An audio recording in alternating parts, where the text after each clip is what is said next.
Yun, no?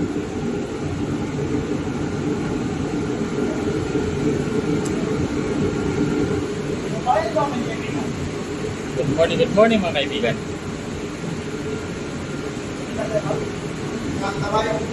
For today's video kami po ay nag-oil change ng Toyota Hiace. Yan, no?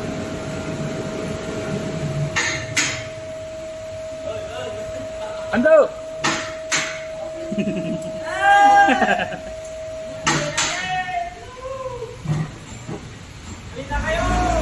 Halina kayo sa bahay ni Lolo.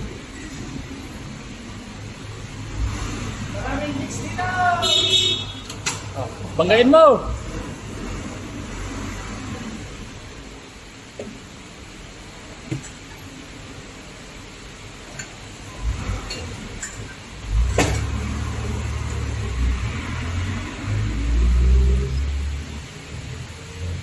Ito po yung tamang procedure mga kaibigan. Dinidan sa kanyang drain plug. Wala bang engine leak? Ano naman?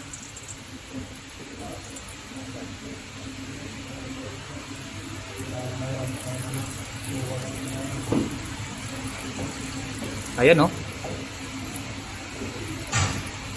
Konting-konti na lang.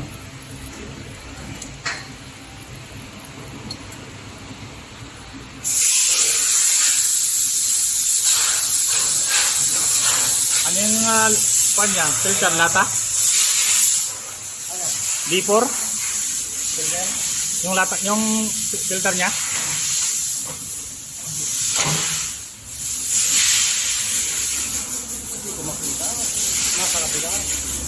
Lata yan, YJ D4.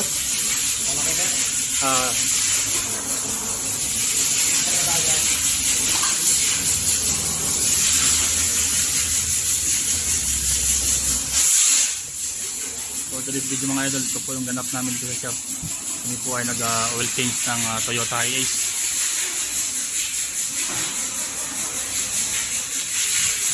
Ayan, o. Kasama ng mga tropa.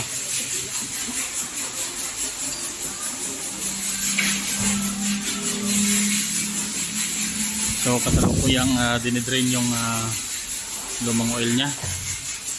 Sakto yan dito sa aming fuel tank, oh.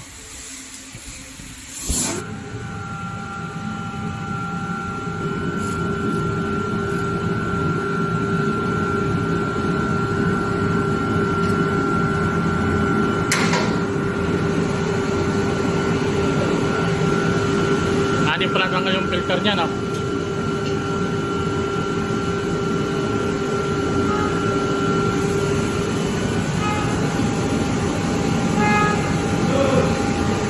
Maghintay ka po. Grabe ka naman, makapusina.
Ito na po yung bagong filter niya mga kaibigan.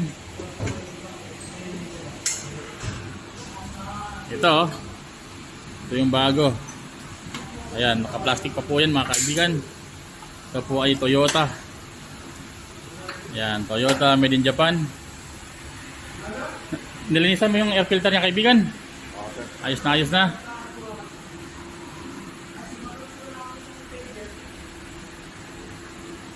So dapat kong palitan yung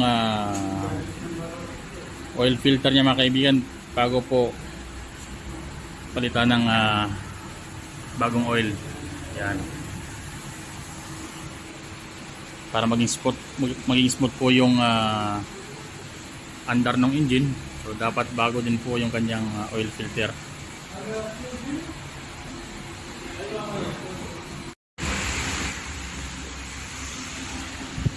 Now it's time for refilling the new oil engine mga kapatid. Dito tayo sa kabila.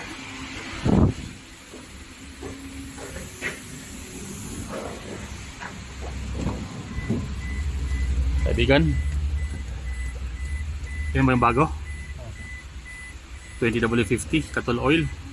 It's very good. Yun no?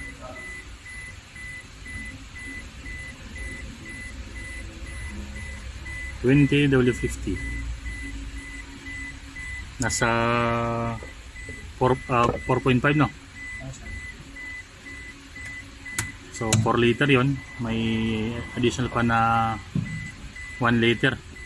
Maliit pero hindi siya maubos. So before that we will measure the dipstick. Huh?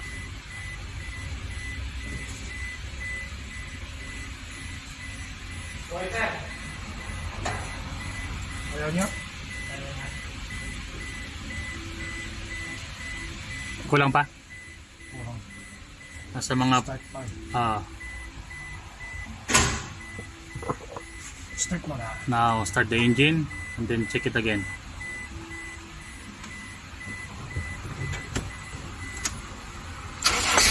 Yun.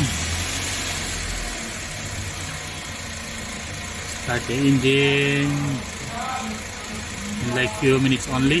So we will see again the dipstick.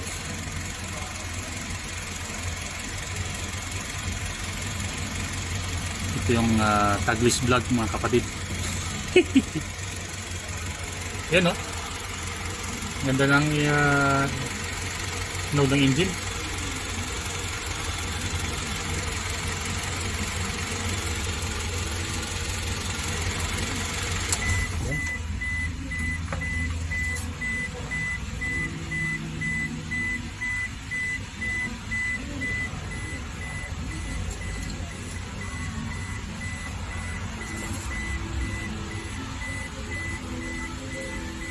Ayan po, kasi ako na po in-inspect ni Master Inspector Jo.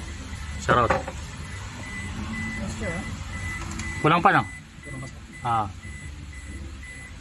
So kailangan i-refill ng konti.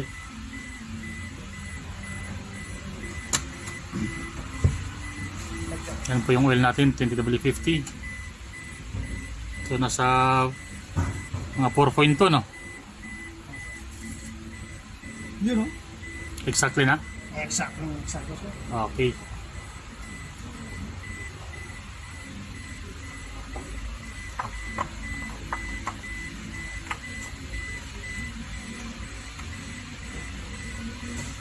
Alright. Ganun lang po kadali mga idol. Maraming salamat sa inyong panood. Mabuhay. Ito po ang inyong kaibigan Nords Vlog. Nagsasabing sa bawat pagsubok ng buhay, dali magpasalamat sa taas. Ang biyaya ay sumating lahat. Mabuhay mga